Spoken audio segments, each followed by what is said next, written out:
the longest arch bridge in the world, and a spectacular suspension bridge, each designed to conquer breathtaking distances and withstand typhoons and earthquakes.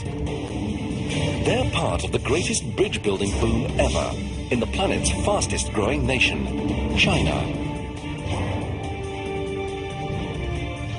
What does it take to build the world's impossible bridges?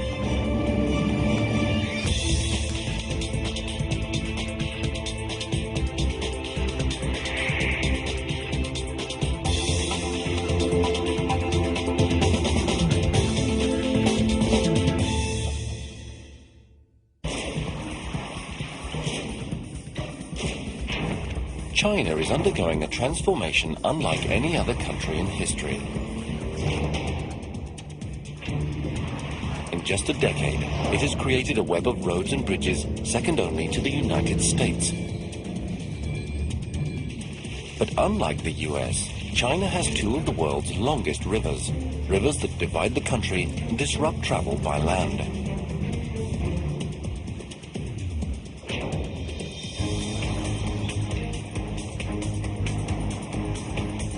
The creation of bridges is vital to this exploding economy. But China's rivers are a bridge builder's nightmare. The waterways are churning with shipping traffic, which cannot be delayed. The rivers here are swift, deep, and wide. Their muddy soil can swallow bridge foundations. And it gets worse. Typhoons, 240 km/h winds. Earthquakes can also strike at any time, registering 7.0 on the Richter scale.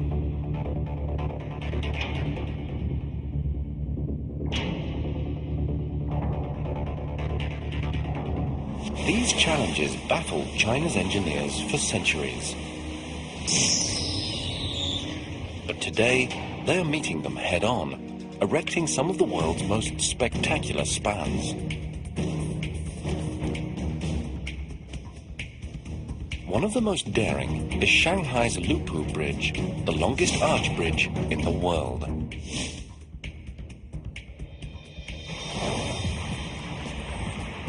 "34 million kilograms of steel soaring over the busy Huangpu River.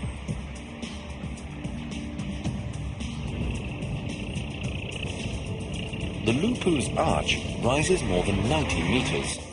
120 cables hang down from the arch to hold the roadway. The arch spans the entire river, 550 meters, with no support from below. It stands today as a masterpiece of bridge construction. But initially, erecting a bridge of this kind and this size was a daunting challenge. It wasn't designed until the city was desperate for a bridge. In 1999, Shanghai's population was approaching 13 million, and China's largest city was bursting at the seams. Fleets of cars clogged the streets. City planners needed to ease the congestion, but the Huangpu River was in the way. It completely divided the city in half. A new bridge would help Shanghai grow, but building one would be a major challenge. The river was nearly half a kilometer wide. A new bridge would need to be designed so as not to sink into the Huangpu's muddy soil, or block the river, one of China's busiest. The ship traffic would have to keep flowing. There was one cost-effective solution, a cable-stayed bridge. In this design, the roadway is suspended by cables that are attached directly to enormous towers. A cable-stayed bridge could easily stretch across the Huangpu River, but Shanghai already had 3 cable-stayed bridges. City officials wanted something special. More than just a bridge, they wanted a monument. They made a radical decision. Shanghai would build an arch bridge, one bigger than any ever attempted. It will be easier to build a cable-stayed bridge, but Chinese always like arch bridges. Chinese has been building arch bridges for 1,500 years. In the Lupu's design, the roadway would hang on cables attached to the arch. Without the arch, the roadway would sag and collapse under its own weight. But an arch doesn't sag. The downward forces try to make the arch spread out, so as long as the bases of the arch can be kept in place, the arch will remain standing. For a quarter of a century, the New River Gorge Bridge in West Virginia had held the record as the largest arch bridge in the world. This record had never been challenged before because building this big was difficult and dangerous. And building even bigger would magnify every problem. But the Chinese were not deterred. In October 2000, construction on the Lupu Bridge began. Workers drove in the piles that would support the ends of the bridge. Steel workers fashioned the first of the arch's 64 segments. The design was extremely complex. It called for twin arches that angled inwards. Workers had to make each segment to different specifications, depending on its place in the bridge. When each segment arrived on site, giant hoists slowly raised them into position. This was a tricky operation. Some segments weighed as much as 150,000 kilograms. Every time workers added a new segment, the hoist would slide forward right over it, ready to lift the next segment. As the arch grew, engineers faced the challenge of keeping it upright. Without support, the two sides would fall into the river. But scaffolding would block the shipping channel. The builder's solution was to hold the arch from above. First, workers erected temporary towers, more than 120 meters high, at each end of the bridge. They attached steel cables from the towers to the arch. 2 cables supported each arch segment. The arch rose, piece by piece, towards the middle. Additional cables kept the towers from toppling. The bracing was so extensive, it was almost like building a second bridge. A cable-stayed bridge that would be dismantled once the arch bridge was complete. But until the arch was finished, this was a precarious system, and with each step, the arch grew increasingly vulnerable. An arch is only a viable structural system after the ends of the arch are connected together. The two ends not only are unstable in the vertical direction because they aren't taking compression, but they're also very susceptible to wind.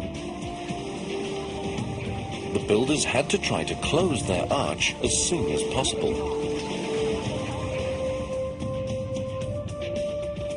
But it was slow going.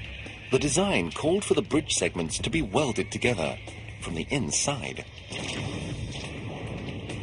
The space was cramped and the ventilation was poor. The welding torch heated the air to 60 degrees Celsius. It was so hot that the welders could work for only 15 minutes at a time. And to complete the bridge, they needed to make over 300 kilometers of welds.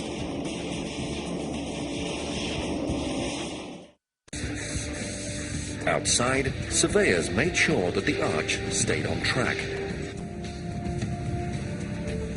Gravity, air temperature, and wind were always at work, changing its size and position. If the engineers miscalculated, the final segments would not fit, meaning the arch couldn't be closed. Instead, it would be left dangerously exposed, and a typhoon could strike at any time. At least 2 typhoons hit this region every year. The winds of a major typhoon could easily wrench open weak joints, shake apart a support tower, or snap cables. The weight of the arch would do the rest. The entire bridge could plunge into the river.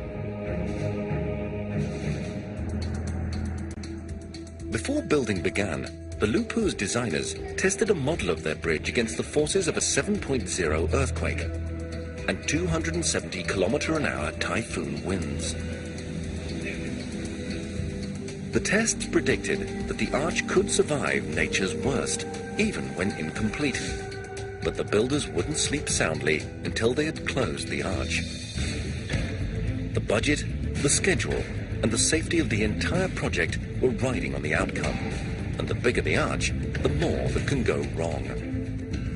Anytime you build a bridge out of segments that are put up one after the other, there's a chance that when you get to the middle, the last piece isn't the perfect fit. After going well for months, construction now appeared to slow. One Shanghai paper reported a delay due to technical difficulties. They have a little trouble at the end when they trying to fit the last piece there. So it was stopped for a while. The Lupu's senior designer denied there was a problem. But still the bridge sat, unfinished and fragile, and a destructive typhoon was approaching.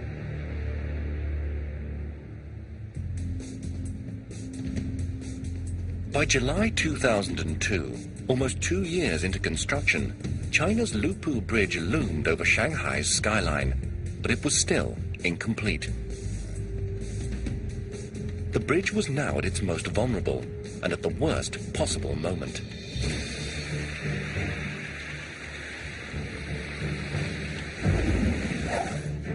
Typhoon Ramasun was brewing in the Pacific, just 130 kilometers away from the city.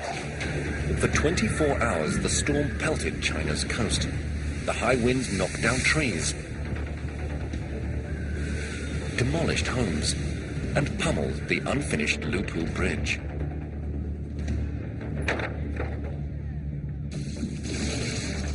Five people in the city were killed. Then the typhoon turned north and disappeared.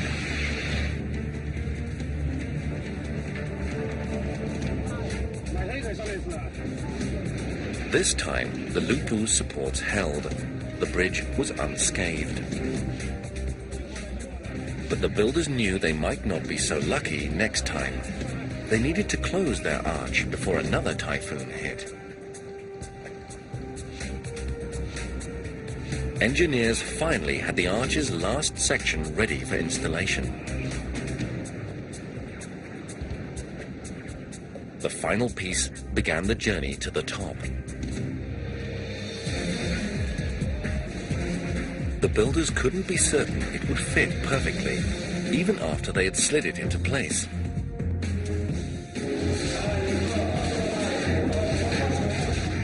Workers quickly welded one side of the section, but on the other side, the gap was too wide.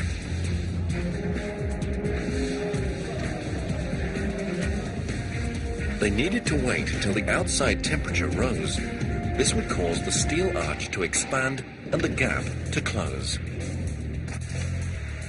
At exactly 20 degrees Celsius, the gap did close.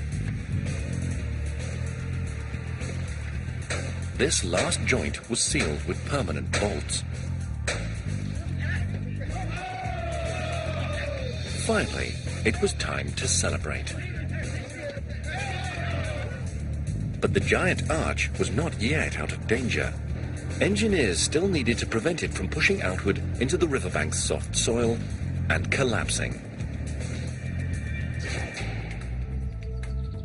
Arch bridges like the New River Gorge are braced at each end by solid rock. The load of the heavy arch pushes outward against the rock, but the stone does not budge. and that force keeps the bridge erect.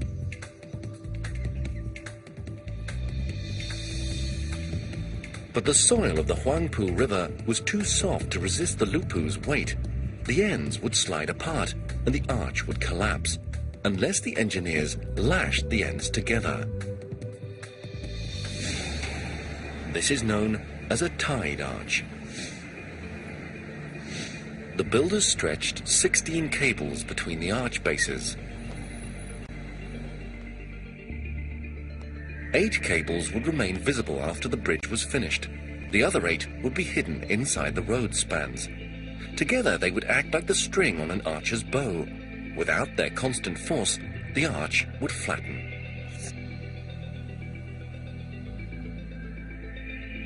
So when you have a loading on the arch, it creates a very high horizontal force, pushing the end of the bridge away. So you put a cable to tie them together so that this horizontal force is acting against each other in the cable.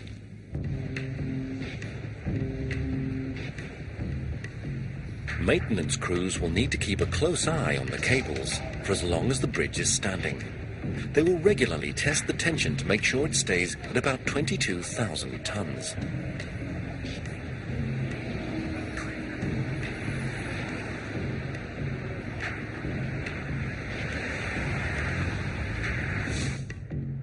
The Lupu Arch was now ready to carry the load of the roadway. Workers began to raise the 15 road deck sections. This was another heavy job. Some sections weighed 450,000 kilograms.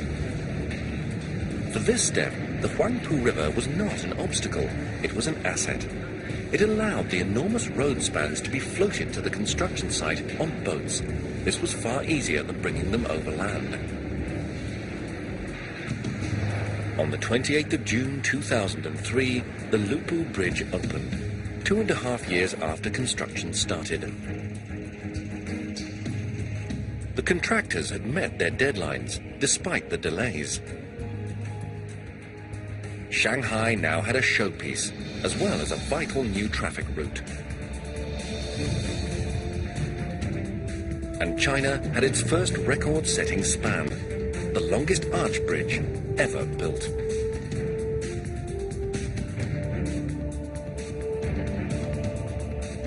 But this victory was quickly overshadowed by China's insatiable need for bridges. The Chinese want to link their entire nation to form one modern economy. It was hard enough conquering the Huangpu River, which sliced Shanghai in half, but China had another river that cut the whole country in half. The Yangtze is China's longest river and the third longest in the world. It once divided China geographically and economically, a 6,300-kilometer obstacle to China's growth. 3 hours west of Shanghai, the Chinese began to bridge this divide with one of their greatest megaspans yet. A suspension bridge called the Rin-Yang.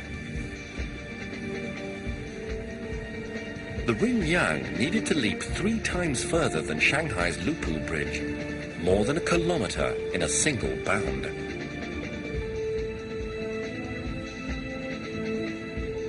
It would be the longest bridge the Chinese had ever built, and the third longest suspension bridge in the world.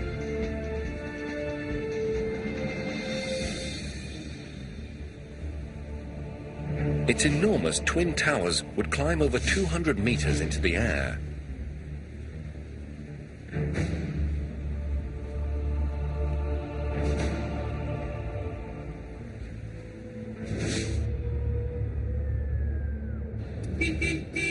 For residents on the Yangtze's north side, the bridge would mean faster and safer travel to Shanghai and a chance to share in China's new wealth. The North Bank was cut off from Shanghai by the Yangtze. But now the Rin-Yang would replace a ferry ride that could take 2 hours with a 10-minute drive.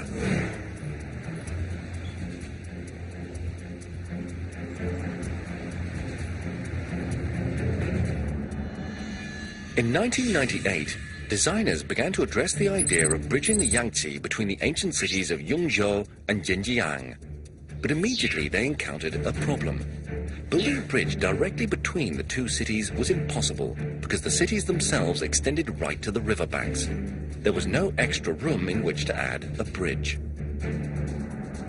Designers were therefore forced to build the bridge to the west, but here the gulf between shores more than doubled. Building the bridge here would demand 3 megastructures: a 400-meter bridge to the north, an elevated highway across the small island, and a massive bridge to the south.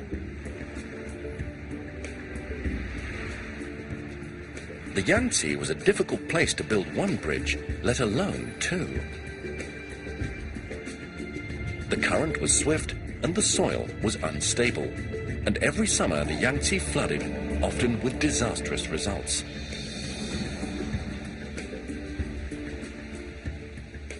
A deluge just months before construction started inundated an area larger than England. If there was a severe flood during construction of the Rinyang, it could cripple the project. Builders tackled the North Bridge first, where the shorter distance made their job easier. They erected a cable-stayed bridge, the cheapest and simplest design. The roadway was supported by cables attached directly to 2 towers. This 400-meter structure had no trouble spanning the river's north channel. Cable-stayed bridges have been built that are twice the length needed here. It was a huge construction project, but not record-breaking. The state-of-the-art design looked stunning, both day and night.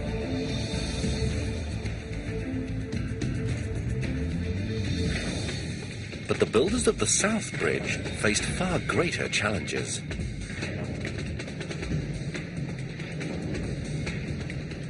The distance they had to build across was almost 4 times as far, too far for a cable-stayed bridge to reach without putting several towers in the river. And engineers couldn't put any bridge towers in the Yangtze. The South Channel was the main shipping route around the island. There was a constant crush of boats.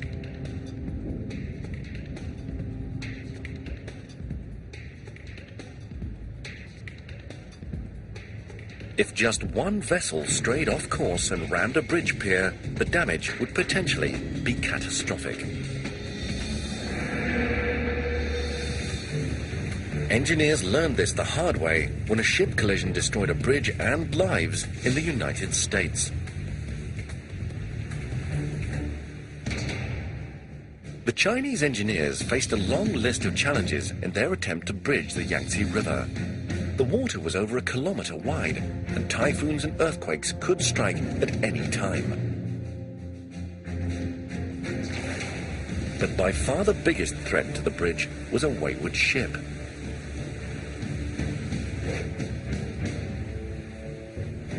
In Florida in 1980, the 20,000-ton Summit Venture destroyed the Sunshine Skyway Bridge. The ship was navigating Florida's Tampa Bay in bad weather. It lost radar, veered off course, and slammed into a bridge support. The central span collapsed.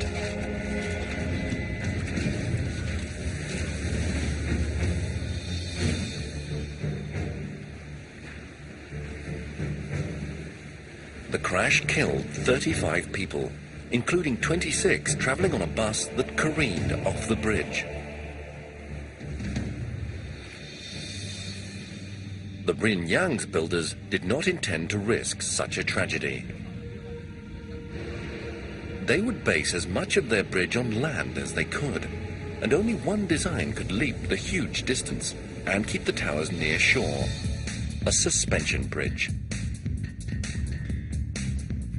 The design for the Rinyang, like every modern suspension bridge, relied on 2 main cables that stretched from one shore to the other. At each end, the meter-thick cables were rigidly anchored. But everywhere else, the main cables could and would move, even across the top of the towers. The towers were like tent poles, propping up the cables. But the cables were simply draped over the top. If the main cables were anchored to the tower tops, the towers would not be able to withstand the pulling forces. They would tumble inwards, and the entire structure would be lost.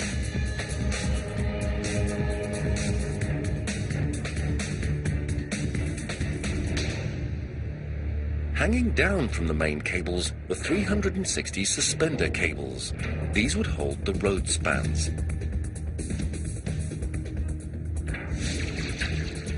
And these joints were also made to move. This flexibility would help the bridge to survive extreme poundings from earthquakes and typhoons.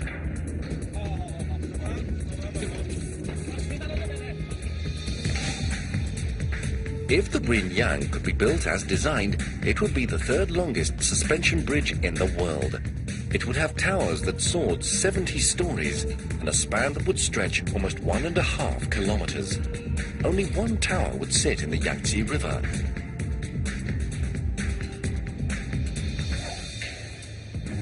Just two other bridges in the world had longer spans: Denmark's Great Belt and Japan's Akashi Kikyo.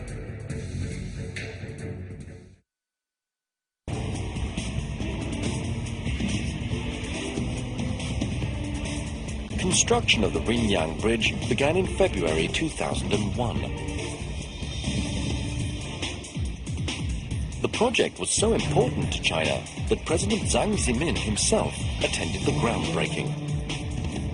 The builders had 5 years to complete the project.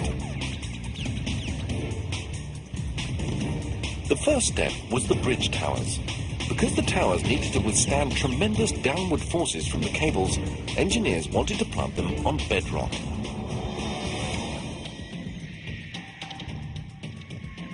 But the Yangtze mud was incredibly thick. To reach solid footing, the builders needed to sink 32 piles at each tower site.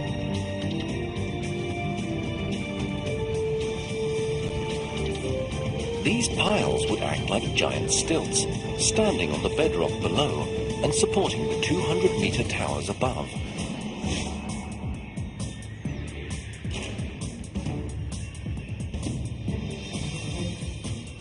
This was a critical step to ensure that the towers remained upright.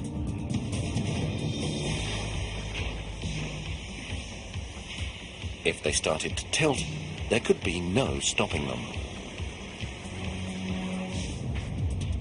Before builders could finish the bridge, they needed to solve another critical problem. It was imperative that the anchor blocks that held the main cables were not able to move. But the ground here was so muddy and weak that the cables could have pulled the anchor blocks out of place. Overcoming this weak link would be the most difficult and dangerous job of the entire project. China's Rinyang Bridge would be the third longest suspension bridge in the world. Loads on its main cables would be enormous. The cables would tug at their anchor blocks with the force of 68 million kilograms. Designers needed to prevent the anchor blocks from moving, or the bridge could collapse. To do this, builders would have to extend the anchor blocks at least 30 meters underground. They would be the largest anchor blocks the Chinese had ever built.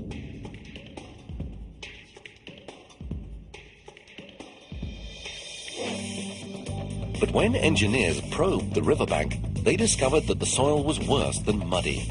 It was laced with underground water. This was a major setback. Engineers would have to find a way to divert the groundwater, or watery mud would pour into any hole they dug.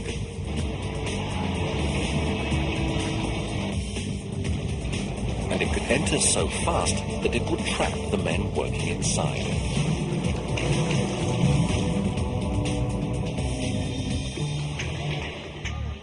The engineers devised a plan.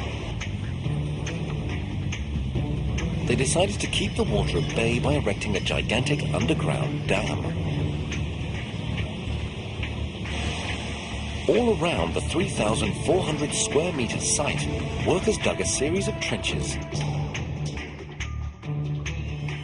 They filled the trenches with rebar and concrete. The walls kept the water out, making it safer to dig within. But there was still a problem. North Shore workers were using China's only deep trench digger. So on the South Shore, the contractors were forced to take a riskier approach. They decided to control the deep underground water by freezing the ground. To do this, they needed to construct a huge refrigeration plant. The plant chilled salt water to minus 20 degrees Celsius. Salt water has a much lower freezing point than fresh.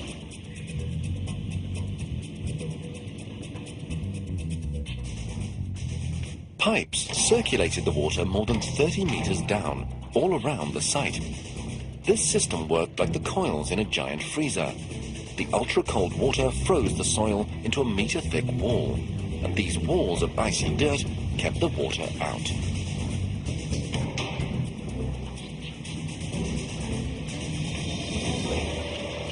With groundwater no longer circulating inside the two sites, the soil became safer to dig. The excavation went on 24 hours a day as the crews tried to finish before the summer floods threatened to fill their excavation site with water.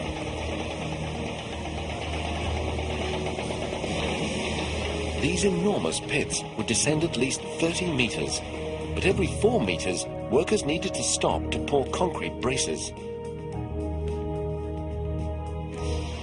The deeper the workers went, the more dangerous the job became. Groundwater was constantly pushing the walls towards collapse, and the deeper the hole, the stronger the pressure.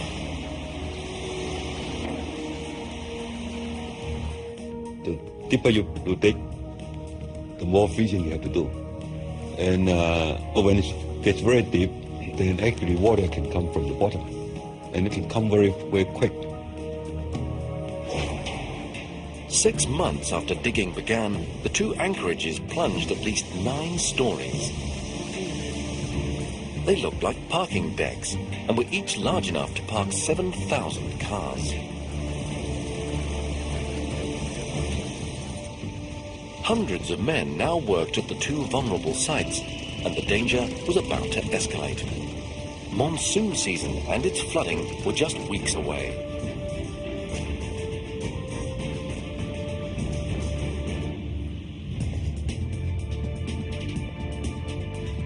Building China's longest suspension bridge required constructing 2 of the country's biggest anchor blocks. The blocks needed to hold the massive main cables securely, or the entire bridge would collapse.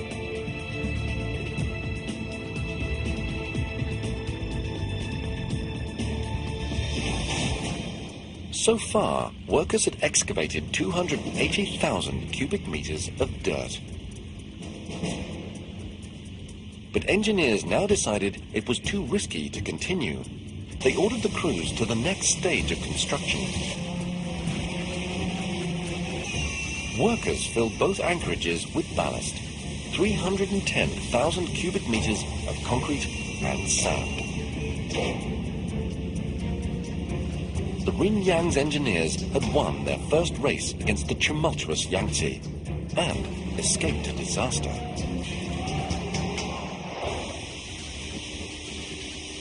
"11 months later, the region saw the worst rains in 5 years. But by the time the flood did hit, workers had moved on to building the above-ground part of the anchor blocks, where the cables would attach.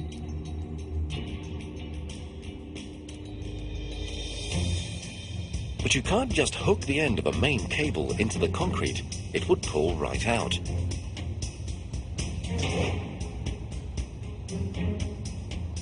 So as each cable entered the anchor block, it fanned into 184 bundles.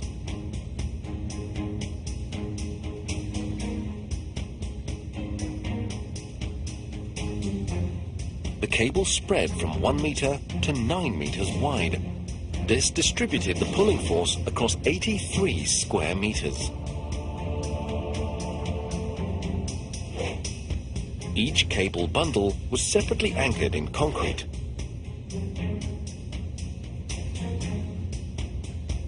It was a forest of steel strands, and it was all extremely vulnerable to rust. To protect it, the anchor block was sealed airtight.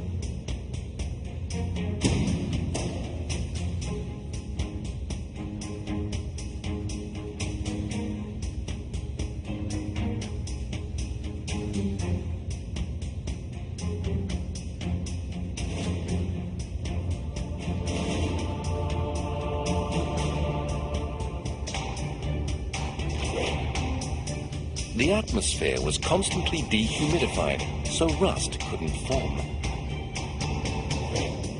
From the anchor blocks, the cables climbed to the top of the bridge towers and across the river.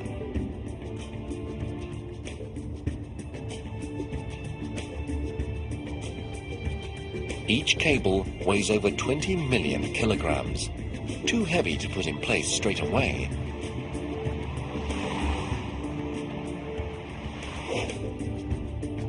The builders would have to string them one strand at a time. First, they took a guide cable across the river by boat.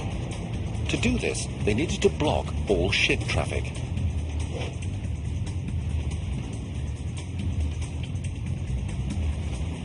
They would later use this steel rope to pull more lines across.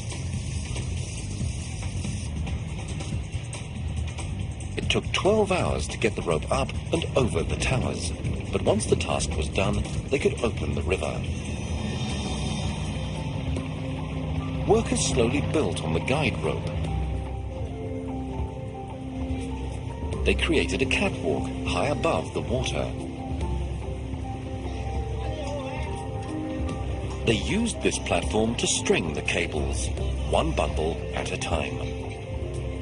Each wire in these bundles was made of ultra-strong steel, so strong that just one could lift 3 cars. The contractor had pre-cut every wire to a specific length. The builders would have to replace any that fell short, at a cost of millions. Every cable in that bundle has a different length. We have a lot of faith in the computation we do today to predict the length, but of course there's always the risk of we made a mistake. 24 hours a day, workers continued to install the Rinyang's main cables. Many of these men had migrated from mountain regions because of the $200 a month they